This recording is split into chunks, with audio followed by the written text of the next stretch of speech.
नमस्कार state live में आप सभी का स्वागत है। मैं हूं आपके साथ सपना नौवा। शुरुआत करते हैं बुलेटिन की। बात करेंगे छत्तीसगढ़ की। छत्तीसगढ़ के मुख्यमंत्री विष्णुदेव साय और उनकी धर्म पत्नी कौशल्या साय ने छठ महापर्व के अवसर पर जशपुर के दुलदुला छठ घाट में पहुंचकर सूर्य को अर्घ्य अर्पित किया और प्रदेश की सुख समृद्धि तथा खुशहाली की कामना की। मुख्यमंत्री साय ने प्रदेशवासियों को छठ पूजा की हार्दिक बधाई एवं शुभकामनाएं दी। उन्होंने कहा कि यह अत्यंत सौभाग्य का अवसर है कि मुझे छठ पर्व में सम्मिलित होने का अवसर मिला। मुख्यमंत्री साय ने कहा कि जनता के विश्वास और स्नेह से ही उन्हें जनसेवा का अवसर मिला है और वे क्षेत्र के विकास एवं जनता की अपेक्षाओं की पूर्ति के लिए निरंतर प्रयासरत हैं।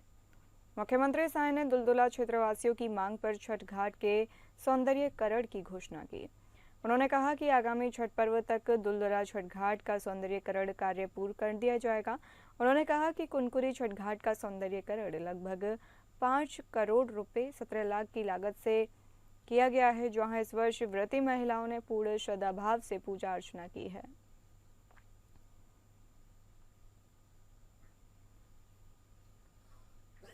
छत्तीसगढ़ के उप मुख्यमंत्री तथा लोक निर्माण मंत्री अरुण साव ने नवा रायपुर में छत्तीसगढ़ विधानसभा के नवनिर्मित भवन के लोकार्पण की तैयारियों का निरीक्षण किया। वन एवं जलवायु परिवर्तन मंत्री केदार कश्यप भी इस दौरान उनके साथ थे। प्रधानमंत्री नरेंद्र मोदी 1 नवंबर को राज्योत्सव के मौके पर विधानसभा के नए भवन का लोकार्पण करेंगे। वे विधायकों और आमंत्रित अतिथियों को भी संबोधित करेंगे। उप मुख्यमंत्री साव ने नवीन विधानसभा परिसर में पूर्व प्रधानमंत्री स्वर्गीय अटल बिहारी वाजपेयी की मूर्ति के अनावरण स्थल, विधानसभा के सदन और मंचीय कार्यक्रम के स्थल का जायजा लेकर अधिकारियों को आवश्यक निर्देश दिए। नवा रायपुर के सेक्टर 19 में मंत्रालय और विभागाध्यक्ष कार्यालय के पीछे 51 एकड़ परिसर में विधानसभा का नया भवन बनाया गया है। साव ने लोकार्पण की तैयारियों का निरीक्षण करते हुए कहा कि 1 नवंबर का दिन छत्तीसगढ़ के लिए ऐतिहासिक होने जा रहा है। प्रधानमंत्री नरेंद्र मोदी विधानसभा के नए भवन को छत्तीसगढ़ की जनता को समर्पित करेंगे। नया राज्य बनने के बाद वर्ष 2000 में रायपुर के राजकुमार कॉलेज से शुरू हुई छत्तीसगढ़ विधानसभा को 25 वर्षों के बाद रजत जयंती वर्ष में खुद का भव्य और आधुनिक भवन मिलने जा रहा है। हमारा यह नया विधानसभा भवन केवल एक खूबसूरत इमारत ही नहीं, बल्कि हमारी समृद्ध संस्कृति और परंपरा का वाहक भी है। उप मुख्यमंत्री साव ने बताया कि नए विधानसभा भवन को वर्तमान और भविष्य की जरूरत के हिसाब से बनाया गया है।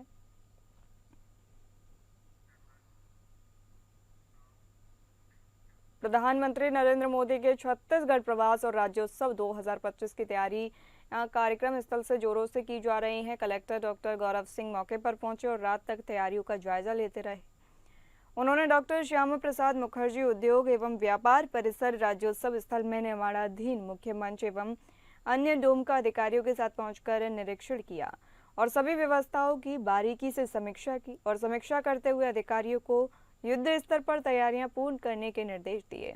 उल्लेखनीय है कि राज्योत्सव स्थल में 24 एकड़ में भव्य राज्योत्सव मेले का निर्माण किया जा रहा है। यहाँ मुख्य मंच के साथ 3 बड़े एवं 4 छोटे डोम बनाए जा रहे हैं, जिनमें 80,000 से अधिक लोगों के बैठने की व्यवस्था होगी। सभी डोम में सुरक्षा के मद्देनजर बैरिकेडिंग की गई है और आगंतुकों की सुविधाओं को ध्यान में रखते हुए 80 सेक्टर तैयार किए जा रहे हैं।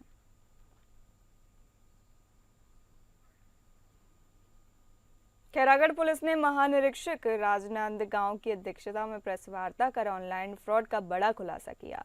खैरागढ़ पुलिस ने बड़े साइबर फ्रॉड गिरोह का पर्दाफाश करते हुए मुंबई के डोंबिवली से 8 आरोपियों को गिरफ्तार किया है, जिन्होंने इंस्टाग्राम पर फर्जी चिकनकारी शॉपिंग साइट के जरिए खैरागढ़ की एक छात्रा सहित कई लोगों से लाखों रुपए की ठगी की। गिरोह धोखाधड़ी के लिए फर्जी सिम कार्ड और 100 से अधिक बैंक खातों का इस्तेमाल कर रहा था, जिसमें करोड़ों का ट्रांजैक्शन पाया गया। तकनीकी विश्लेषण के बाद पुलिस टीम ने 7 दिनों तक कैंप करके आरोपियों को 2 फ्लैटों से दबोचा। यह गिरोह ऑनलाइन शॉपिंग फ्रॉड के साथ साथ online gaming, betting app shop book का भी संचालन कर रहा था। आरोपियों के बैंक खातों में 50 करोड़ रुपए से अधिक के लेन देन का खुलासा हुआ है और तलाशी में लैपटॉप, मोबाइल, 51 पासबुक और 51 एटीएम कार्ड भी बरामद किए गए। पकड़े गए सभी आरोपी साइबर फ्रॉड के लिए एक्टिव पाए गए, जिससे यह अंतर्राज्यीय साइबर ठगी के एक बड़े नेटवर्क के रूप में सामने आया है।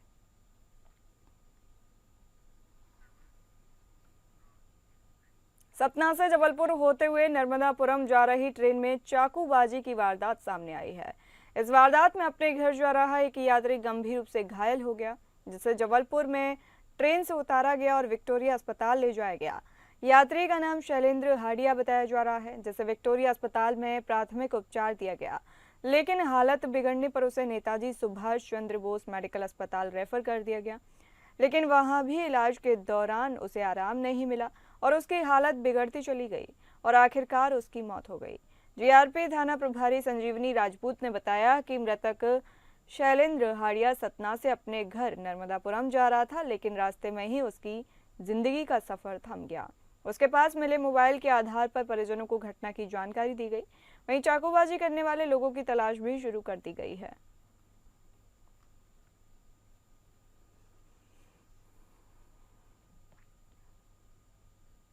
मध्य प्रदेश में मौसम विभाग द्वारा 5 दिन का रेड अलर्ट जारी किया गया है।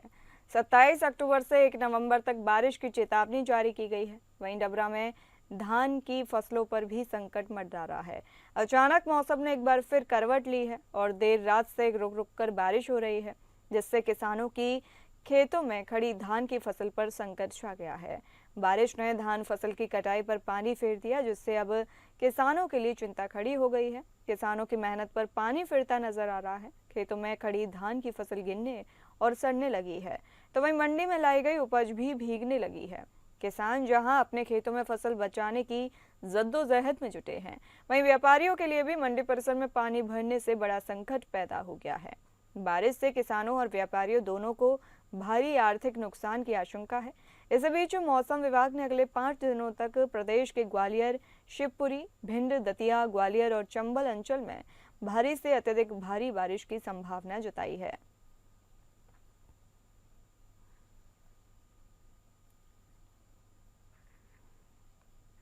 बोईसर तारापुर एमआईडीसी में एक बार फिर हादसा हुआ है। बोईसर तारापुर एमआईडीसी स्थित SELCO extrusion private limited company में काम के दौरान एक मजदूर को करंट लग गया, जिससे उसकी मौके पर ही मौत हो गई। मृतक की पहचान बोईसर के 39 वर्षीय प्रसाद संखे के रूप में हुई है। करंट लगने के बाद उन्हें वरद अस्पताल ले जाया गया, जहां डॉक्टरों ने उन्हें मृत घोषित कर दिया। घटना की खबर मिलते ही अस्पताल के बाहर सहकर्मी, कामगारों और मृतक के परिजनों की भीड़ जमा हो गई।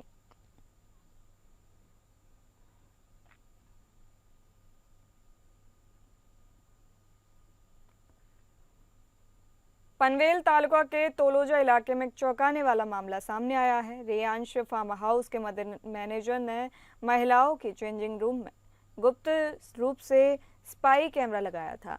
इस घिनौनी हरकत का खुलासा होने के बाद तोलोजा पुलिस ने तुरंत कार्रवाई की और कार्रवाई करते हुए आरोपी मैनेजर को गिरफ्तार किया। पुलिस ने फार्म हाउस से कैमरा जब्त किया है और आगे की जांच जारी है। आरोपी को कोर्ट ने 30 तारीख तक पूछताछ के लिए पुलिस कस्टडी में लिया है।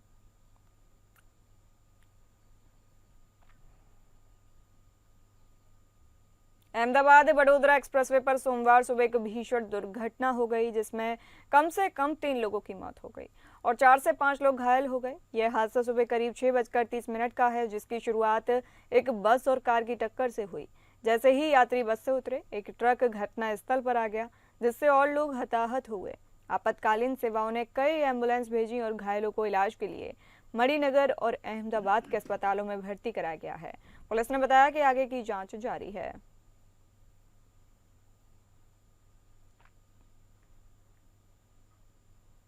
साबरकांठा के बालेसाना गांव में एक छोटा सा प्राथमिक विद्यालय गणित को मजेदार और तनाव मुक्त बना रहा है। बालेसाना प्राथमिक विद्यालय में हर सुबह की शुरुआत सूचना पट पर दिन का प्रश्न के साथ साथ प्रेरक गणित, उद्धरण और दैनिक विषयों से होती है। 2023 में शुरू हुए इस सरल विचार ने गणित सीखने को एक रोमांचक दैनिक चुनौती में बदल दिया है। इस विद्यालय के छात्र अपने उत्तर एक कागज पर लिखकर एक डिब्बे में डाल देते हैं। अगले दिन सही उत्तर देने वाले छात्रों के नाम सूचना पट पर प्रदर्शित किए जाते हैं। बालेसाना प्राथमिक विद्यालय में गणित अब डरने का विषय नहीं, बल्कि एक खेल, एक चुनौती और सबसे बढ़कर एक दोस्त बन गया है। एक छोटे से प्रयोग के रूप में शुरू हुआ यह गणित अब आनंददायक सीखने का एक आदर्श बन गया है।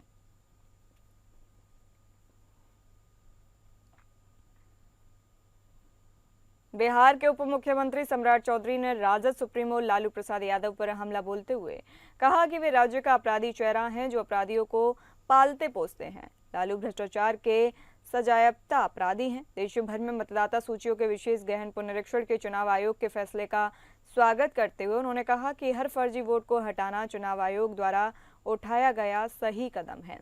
जिनके पास दोहरे वोट थे या जिनकी मौत हो गई या जो पूरी तरह से पलायन कर गए हैं या घुसपैठिए थे, ऐसे सभी वोट हटा दिए गए हैं। लगभग 65 लाख मतदाताओं को मतदाता सूची से हटा दिया गया। पश्चिम बंगाल की मुख्यमंत्री ममता बनर्जी की एसआईआर पर टिप्पणी पर प्रतिक्रिया व्यक्त करते हुए उन्होंने कहा, जब राजनेता, अभिनेता, पत्रकार जेल में थे और आपातकाल लगा था तब लोकतंत्र खतरे में था। सुप्रीम कोर्ट ने गांधी को चुनाव लड़ने से रोक दिया था, इसलिए एसआईआर महत्वपूर्ण है। मैं ममता से अनुरोध करता हूं कि वे गृह मंत्री को सीमा बनाने के लिए कुछ जमीन दें। पश्चिम बंगाल में घुसपैठ हो रही है और एक समय आएगा जब वो घुसपैठिए ममता को भी बाहर निकाल देंगे।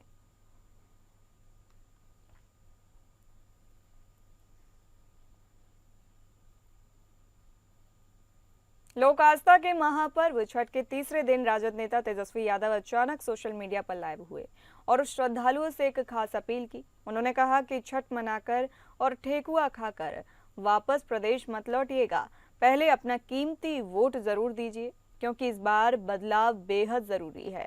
आपके वोट की चोट से ही नई दिशा तय होगी। तेजस्वी यादव ने छठ पर्व की सभी बिहार वासियों को हार्दिक शुभकामनाएं दी, बधाई दी। उन्होंने खासकर प्रवासी बिहारियों से कहा, छठ के बाद लौटने से पहले वोट जरूर डालकर जाइए। आपका एक वोट वर्तमान सरकार की विदाई और नए बिहार की शुरुआत तय करेगा। तेजस्वी ने भरोसा दिलाया कि मैं वादा करता हूं, अगली बार जब आप बिहार लौटेंगे तो नौकरी की तलाश में बाहर नहीं जाना पड़ेगा। हमारी सरकार राज्य में ही रोजगार की व्यवस्था करेगी। सब लोग कैसे आ रहे हैं, ये इनको ये दृश्य नहीं दिख रहा है। टॉयलेटों में, शौचालयों में ठूस ठूस करके, लेकिन कहाँ कोई सुनने वाला है इन लोगों की। इनको मतलब केवल अपनी सत्ता से है, अपनी कुर्सी बचाने से है। ना इनको बिहारियों से मतलब है, ना बिहार के तरक्की और विकास से मतलब है। इसलिए आप सब लोगों से विनती है कि जितने हमारे बिहार के साथी जो बाहर रह रहे हैं, काम करने के लिए गए हैं, जो वापस आए हैं, ठेकुआ खा के मत चले जाइएगा, वोट दे करके जाइएगा। वोट का चोट इनको दे करके जाइएगा।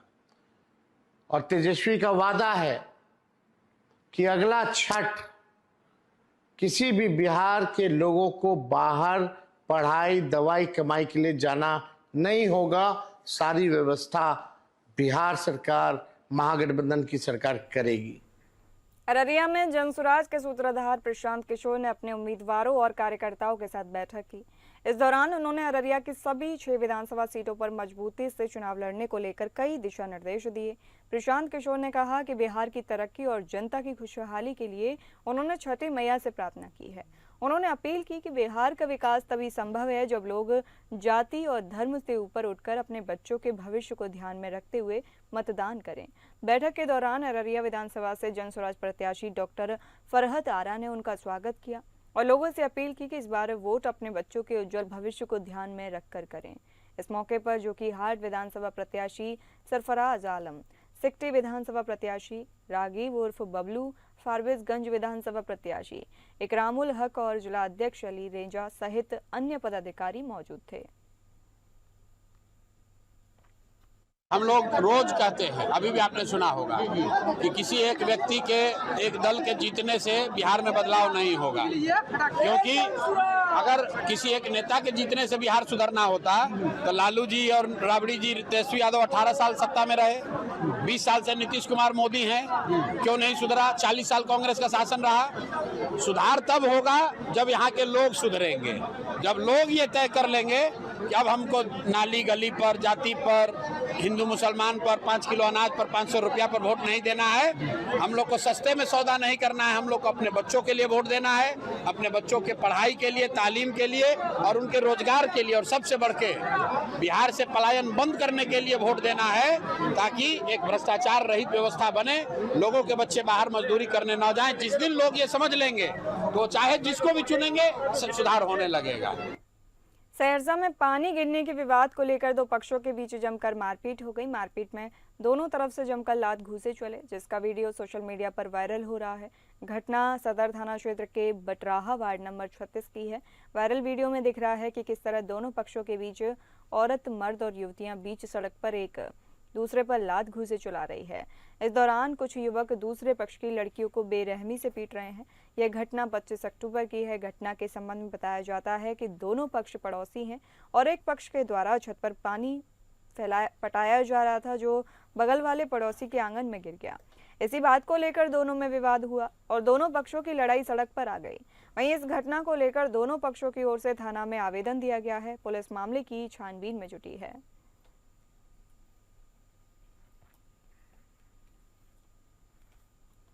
झारखंड की राजधानी रांची उगते सूर्य को अर्घ्य देने के साथ ही छठ महापर्व का समापन हो गया है। सूर्यदेव को अर्घ्य देने के लिए रातू तालाब, छठ घाटों में हजारों की संख्या में श्रद्धालुओं की भीड़ उमड़ी।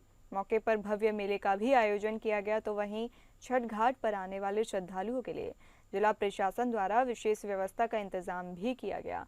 सुरक्षा को देखते हुए घाट परिसर पर जलाशयों को कुछ दूरी पर से घेर दिया गया था।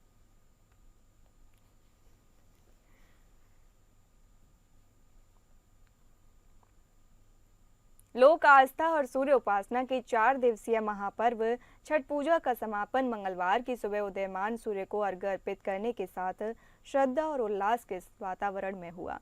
साहिबगंज जिले के सभी प्रखंडों सहित गंगा तटों पर भक्ति और आस्था का सैलाब उमड़ पड़ा।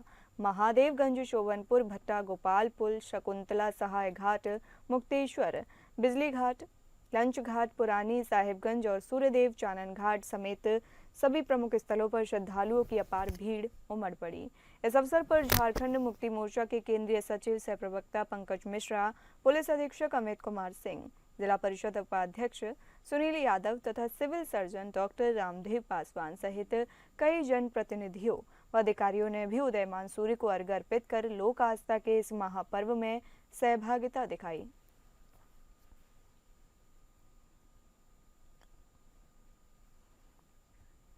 बोकारो स्टील प्लांट को 10 मिलियन टन बनाने सहित अन्य मांगों को लेकर बोकारो विकास फोरम के अध्यक्ष अनिल कुमार सिंह बोकारो के सेक्टर 3 स्थित 2 टैंक गार्डन तालाब में पिछले 11 घंटे से पानी में रखकर सूर्य देवता का आराधना की, जो उदयमान सूर्य को अर्घ्य देने के साथ ही संपन्न हुआ।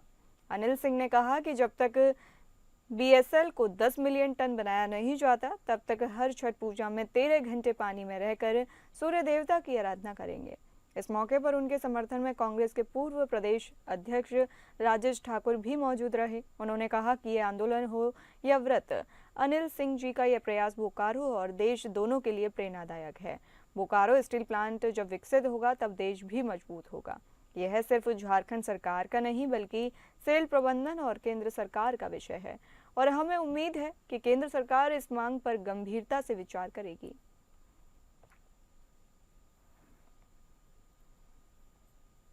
बोकारो के चास थाना के अंतर्गत आदर्श कॉलोनी स्थित गायघाट में आईआरबी के जवान की गोली लगने से मौत हो गई। अस्पताल ले जाने पर डॉक्टर ने जवान को मृत घोषित कर दिया। आईआरबी का जवान गिरिडीह में तैनात था। इस मामले की घटना स्थल पर पुलिस जांच कर रही है। घटना सोमवार देर शाम की है, जहां चास के आदर्श कॉलोनी स्थित गायघाट में आपसी विवाद में गिरिडीह में तैनात आईआरबी का जवान अजय यादव उर्फ सोनू को गोली मार दी गई। गोली लगने के बाद सोनू को बोकारो जनरल अस्पताल लाया गया, जहां डॉक्टरों ने उसे मृत घोषित कर दिया। वहीं पुलिस जांच में जुटी हुई है।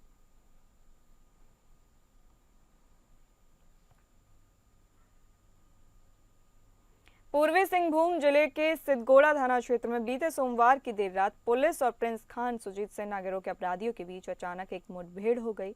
इस दौरान गिरोह के एक शूटर को मौके पर ही गोली लग गई, तो वहीं उसके बाकी 2 साथी पुलिस को चकमा देकर फरार हो गए।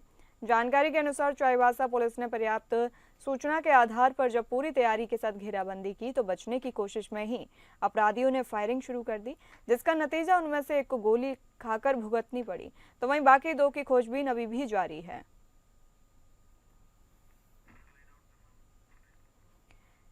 बता दें, पुलिस के मुताबिक फिलहाल इस इलाके में छानबीन अभी जारी है। इस गिरोह में कुल 14 लोगों की शामिल होने की बात सामने आई है। वहीं ये दावा किया गया कि इस गिरोह को पाकिस्तान से हथियार सप्लाई किया जाता रहा है। फिलहाल इस बुलेटिन में इतना ही। नमस्कार।